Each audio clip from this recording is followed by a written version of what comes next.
আনন্দ জানতেন কৃপাময়ী মায়ের শরণ নিলেই সব হয়ে যায়। তিনি দয়া করেন সহজেই। এই প্রসঙ্গে তার উক্তি, মাকে ডাকবে তাহলেই সব হয়ে যাবে। ঠাকুর কিন্তু বড় দুষ্টু, একেবারে ঠিক ঠিক না হলে তাঁর কৃপা হয় না। মা বড় ভালো, মা তো রক্ষা করছেনই।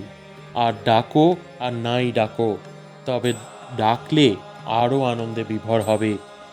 মাকে কায়মনো বাক্যে ডাকতে পারলে ভারী আনন্দ, এতে দাদা কোনো সন্দেহ নেই। পূর্বে ভগবানকে পিতৃভাবে আরাধনা করবারই ঝোঁক ছিল। মাকে ভক্তি শ্রদ্ধা সবই করতাম, কিন্তু বাপের দিকে টানটাই ছিল বেশি। এখন মা মা বলি সকাল সন্ধ্যায়, আর মনে হয় ঠিক যেন মায়ের কোলের শিশুর মতো আছি, তার কোলেই বসে রয়েছি।